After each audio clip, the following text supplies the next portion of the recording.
Hello everyone. Today we will be continuing the topic quality of services in ad hoc networks.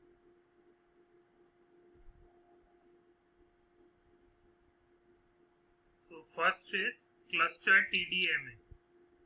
TDMA you all know is time division multiple access. So in this approach the nodes are split into different groups. Each group has a cluster head which acts as a regional broadcast node. Every node in cluster is one hop away from the cluster head. This approach uses these three algorithms for selecting cluster head. First is lowest ID algorithm, next is highest degree algorithm, and last one is least cluster change algorithm. A TDMA scheme is used within a cluster for controlling access to the channel. A synchronous time division frame is defined to support TDMA access in a cluster and to exchange control information. Each synchronous time division frame is divided into slots. Slots and frames are synchronized through the network. A time division frame is split into two phases, control phase and data phase. The control phase includes control functions such as routing, clustering and synchronization etc. While the data phase is used for data transmission. The acknowledgement packets or ACK packets for each frame are sent in control phase. Second is IEEE 802.11. In MANET, radio channel operating in ISM band.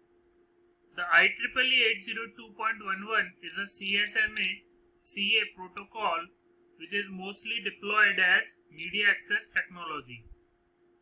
There are basically two modes of operation. In this, first is DCF or Distributed Coordination Function mode. Second is Point Coordination Function or PCF mode. In the DCF mode, it doesn't use any kind of centralized control and provides best effort services. While in PCF mode, it requires an access point to coordinate the activity of all nodes in coverage area. It is also designed to provide real-time traffic support in infrastructure-based wireless network, thus not applicable in MANET. The DCF mode is must in implementation of IEEE 802.11 standard for WLANs, while the PCF is optional. So, DCF mode. The 802.11 is a CSMA CA protocol which we already know. In the distributed control function mode, after the node has sensed the medium to be idle for a time period longer than distributed interframe space, then it begins transmission.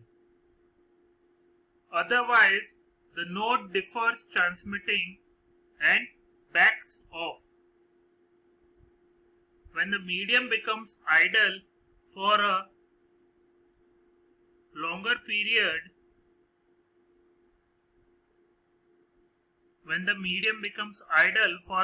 longer than the distributed interframe space, then the backoff timer is decremented periodically.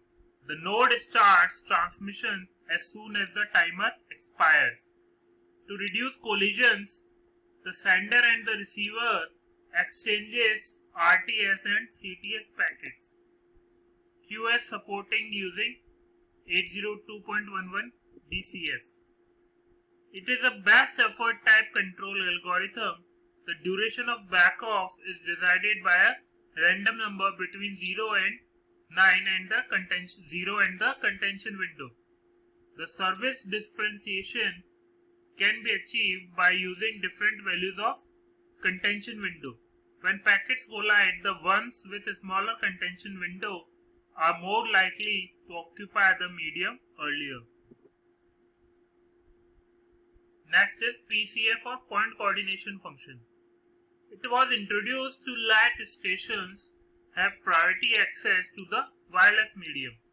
It uses a point coordinator which operates at an access point. The point coordinator decides which station should gain access to the channel. It is useful only in infrastructure-based network. The PCF is not scalable to support real-time traffic for a large number of users. There is a need of new mechanism. So next is 802.11e. This is new standard to support real-time traffic, that is quality of services in both infrastructure and infrastructure-less networks. It consists two part algorithm, the enhanced DCF or EDCF and the hybrid coordination function HCF. EDCF. It supports real-time traffic by providing differentiated and distributed DCF access to the wireless medium.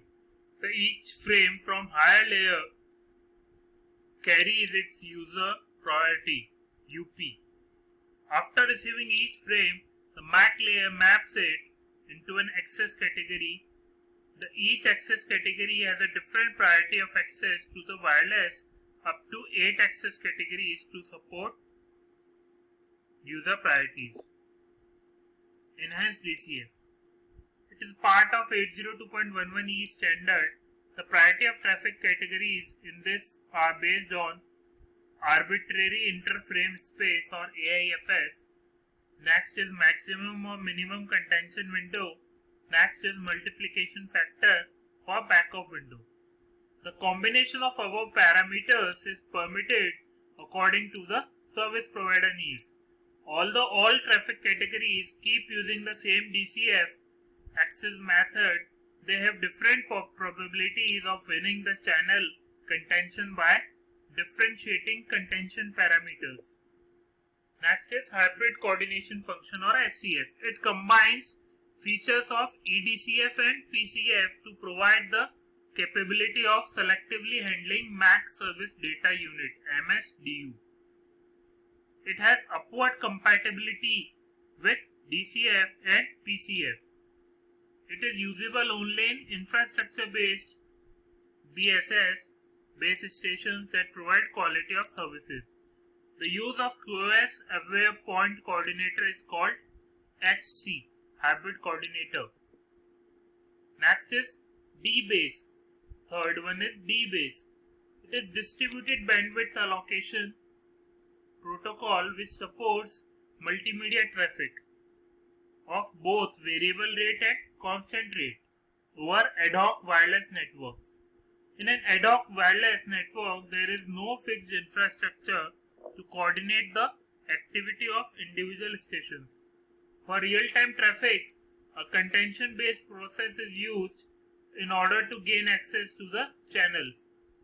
The D-base protocol permits real-time station to acquire access bandwidth on demand.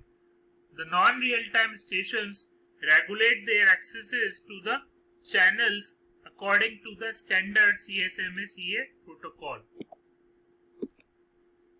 Now QoS-aware routing at the network layer. There are types of managed routing protocols. First is proactive or table-based routing schemes.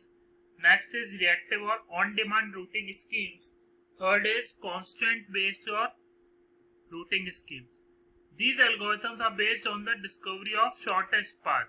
The QoS-aware routing protocol finds a path that satisfies the QoS requirements in the path from source to the destination. Ticket-based QoS routing protocol. In this protocol, the source node issues a certain number of tickets in probe packets for finding a QoS feasible path. Each probe packet carries one or more packets. For example, when the source node issues 3 tickets, it means a maximum of 3 paths can be probed in parallel. Predictive location-based QoS routing protocol. It is also an on-demand routing protocol. The QoS-aware admission control is performed. In this, the QoS routing protocol takes the help of an update protocol and the location and delays the prediction schemes. The update protocol aids each node in broadcasting its geographic location and resource information to its neighbors. The update protocol has two types of update messages, namely type 1 update and type 2 update. Each node generates a type 1 message periodically. A type 2 message is generated when there is a considerable change in the node's velocity or direction of motion. From its recent update message, each node can calculate an expected geographical location where it should be located at a particular instant and then periodically checks if it has deviated by a distance greater than from this expected location. If it has deviated, then a type 2 message is generated. Next is trigger-based distributed QoS routing protocol or TDR. In case of link failure, it utilizes GPS. Also, in this, each node maintains the local neighborhood information and active routes only. INIR, intermediate node initiated rerouting. The rerouting in this is attempted from the location of an imminent link failure. Source initiated rerouting. Rerouting is attempted from the source. Database management. In this, for each neighbor, each node maintains received power level, current geographic coordinates, velocity and direction of motion. The activity-based database. The node maintains a source table STN, a destination table DTN or an intermediate table ITN. Depending on the role of the node in current session, a flag indicating the node's activity NOD ACTV node active equals to 0 means idle. It also maintains an updated residual bandwidth which indicates its ability to participate in a session. Databases are refreshed when packets belonging to the ongoing sessions are received. Initial route discovery. The entry in source table is made and node active is set to 0, that is idle. Then it selects the neighbors lying closely towards the destination with power level more than a threshold and forward them to the route discovery packet. The intermediate node checks if such packet was received. If yes, then it is discarded. If no, then it checks the RESI BW to meet the requirements. If yes, an entry in IT is made and the node active sets to 0, then it forwards the packet with hop count +1. Route reroute acknowledgement. All the nodes along the route set the node active to 1 and refresh the RESI BW status. Trigger-based alternate route discovery. In SIRR, when the received power level at an intermediate node falls below a threshold, then the intermediate node sends a rerouting indication to the source. While in INIR, when the power level falls below the threshold, a status query packet is sent towards the source with a flag route repair status. Route deactivation. The source sends the route deactivation packet towards the destination and the nodes receive the packet updates their RESI, BW and IT. Advantages are reduced control overhead and reduced packet loss during path breaks. The disadvantages are threshold value and fading or multipath propagation, velocity, etc. Thank you all of you.